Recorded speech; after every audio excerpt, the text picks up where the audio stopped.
आपको जानकर हैरानी होगी, इंडियन ओशन के नीचे एक जिंदा प्लेट बाउंड्री हर पाल हल्के हल्के हिलती है जब वो 7 सेंटीमीटर प्रति साल अफ्रीका और ऑस्ट्रेलिया के बीच अपना सामान बसता है। ये मोशन इतना शांत है कि समुंदर का सतह बिल्कुल स्थिर दिखता है, पर नीचे 70 किलोमीटर गहराई में मोल्टन रॉक 1500 डिग्री सेल्सियस तक जलता है। दोस्तों, ये प्लेट्स किसी मशीनरी के गेज की तरह एक दूसरे को दबाती और खींचती है। जब उनका दबाव 10 गीगापास्कल तक पहुंचता है, तब ये एनर्जी एक भयानक भूकंप के रूप में निकलती है। 2004 में इंडियन ओशन सुनामी ने 230,000 लोगों को मार दिया था। उसका कारण यही सबडक्शन जोन था जो आज भी सक्रिय है। आप सोचिए, जमीन के नीचे कुछ ऐसा है जो 6000 किलोमीटर अंदर तक कांस्टेंट मूवमेंट में है, जैसे ग्रह के अंदर धड़कता दिल। ये टेक्टोनिक डांस 160 मिलियन साल से चल रहा है और हर साल नई क्रस्ट बनाता और पुरानी को रिसाइकल करे ग्रह को जिंदा रखता है। ये प्लेट बाउंड्री 8000 किलोमीटर तक फैली है और संडा ट्रेंच के पास उसका सबसे गहराई हिस्सा 7725 मीटर तक डूबता है।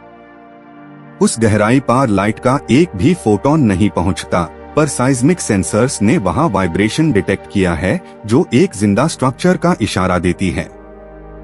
साइंटिस्ट्स ने 2019 में हाई रेजोल्यूशन सैटेलाइट डेटा से पाया कि प्लेट के डायनामिक्स स्टैटिक नहीं है, बल्कि वो पल्सिंग करते हैं। ये पल्स हर 5 साल में एक बार जमीन के अंदर एनर्जी वेव के रूप में फैलती है।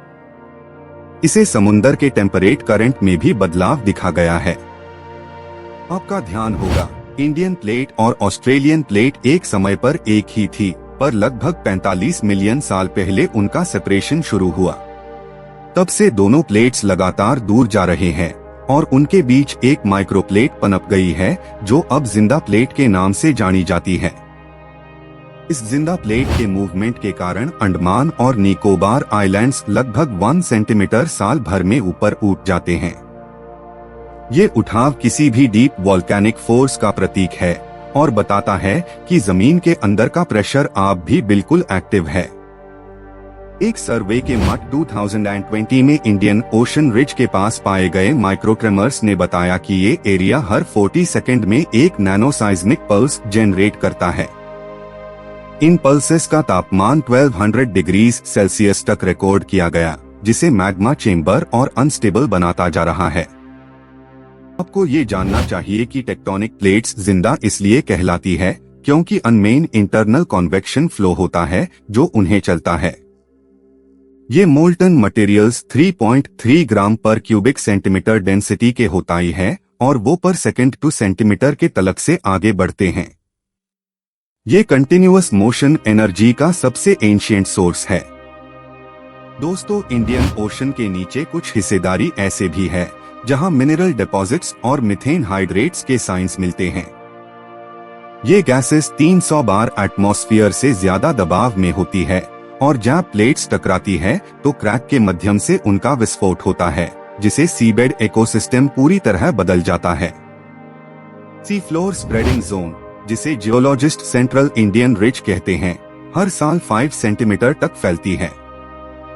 ये दुनिया के सबसे सक्रिय रिजेस में से एक है और इसी के चलने से हमारे सबकॉन्टिनेंट को नॉर्थवर्ड पुश मिलता है, जिसे हिमालय हर साल 1 सेंटीमीटर बढ़ रहे हैं। अब जब इंडियन ओशन के नीचे सोनार मैपिंग डेटा देख है तो उसमें प्लेट के एजेस पर डीप फ्रैक्चर्स क्लियरली दिखाई देते हैं। ये फ्रैक्चर्स 200 किलोमीटर तक लंबी होती है और इनमें सुपरहीटेड फ्लूइड्स छुपाए होते हैं, जिनका तापमान 400 डिग्री सेल्सियस तक पहुंचता है। साइंटिस्ट्स के हिसाब से ये जिंदा प्लेट्स फ्यूचर में एक और कॉन्टिनेंट बनाने की कोशिश कर रही है। ये नई स्ट्रक्चरल अपलिफ्ट 20 मिलियन साल के अंदर पॉसिबल है और अगर ऐसा हुआ तो इंडियन ओशन एक नया टेक्टोनिक लैंड मास पैदा करेगा, जिसे हम सबको ग्रह के एवोल्यूशन को दोबारा सोचना पड़ेगा। इस रीजन में रिकॉर्डेड ग्रेविटी अनोमलीज ने भी बताया कि नीश मोल्टन मेंटल कांस्टेंट मोशन में है। ये अनोमलीज 0.15 मिलीगल जितनी सटल होती है, पर उनसे प्लेट मोशंस के सटलेस्ट सिग्नल्स डिकोड किए जा सकते हैं, जिसे हम पता लगा सकते हैं कि अर्थ का कोर अभी भी एक्टिव और डायनामिक है। एक अंडर वाटर एक्सपीडिशन ने हाइड्रोथर्मल वेंट्स के आसपास माइक्रोबियल लाइफ फॉर्म्स डिस्कवर किए जो मेटालिक सल्फर पार सरवाइव करते हैं। ये ऑर्गेनिजम्स 340 डिग्री सेल्सियस पार जिंदा रहते हैं और यही प्रूफ देते हैं कि जिंदा टेक्टोनिक एनवायरनमेंट के नीचे भी लाइफ फ्लरिश कर सकती है। आपको याद होगा 2007 में इनकॉयस और यूनेस्को के सेंसर नेटवर्क ने प्लेट के अंदर के मैग्नेटिक इन्वर्शन रिकॉर्ड किए थे। ये इन्वर्शन पैटर्न एक बायोलॉजिकल रिदम जैसे दिखा, जिसमें एनर्जी सर्ज हर 11 साल में पीक करता है। कुछ एक्सपर्ट्स टू आईएससी प्लैनेटरी हार्ट बीट भी कहते हैं। प्लेट के पास एक मेल्ट जोन होता है जहां सॉलिड रॉक पार्शियल लिक्विड में बदल जाती है। ये मेल्ट जोन ऑक्सीजन और सिलिकॉन से भरी होती है और उसमें कॉन्वेक्शन का पैटर्न फ्लेम के जैसे दिखता है। इसका विजुअलाइजेशन कंप्यूटर सिमुलेशंस में एक ब्रीदिंग स्ट्रक्चर की तरह सामने आता है। अब अगर साइस्मिक डिकोडर्स का डेटा सुनने जाए तो ये एक सिम्फनी जैसी लगती है। डीप रंबल्स, साइलेंट पल्सेस और ओकेजनल स्नैप्स मिलकर एक रिदम बनते हैं। ये रिदम हमारे ग्रह के इंटरनल मेटाबॉलिज्म का सिग्नल है, जैसे एक ऑर्गेनिज्म अपनी हार्ट बीट से जिंदा दिखता है। दोस्तों, अगर इंडियन ओशन की प्लेट एक्टिविटी 10% भी और बढ़ा दी जाए तो प्योर रिम पार कोस्टल अपलिफ्ट और डीप क्वेक्स आने लगते हैं। इसका इफेक्ट अफ्रीका और साउथ ईस्ट एशिया दोनों पर दिखेगा और ह्यूमन इंफ्रास्ट्रक्चर को अडेप्ट करना पड़, वरना बहुतेरे कोस्टल शहरों का अस्तित्व खत्म हो सकता है। इस डॉक्यूमेंट्री का सबसे महत्वपूर्ण संदेश यही है कि जमीन के नीच प्लेट सिस्टम्स एक जीवित संरचना की तरह काम करते हैं। ये हमारे ग्रह की नाड़ी है और उनके गहराई राष्ट्रस समझ के हम फ्यूचर के भूकंपों और क्लाइमेट इम्पैक्ट्स को पहले से देख सकते हैं। आपका हर सवाल यहाँ एक नई एक्सप्लोरेशन का रास्ता खोलता है।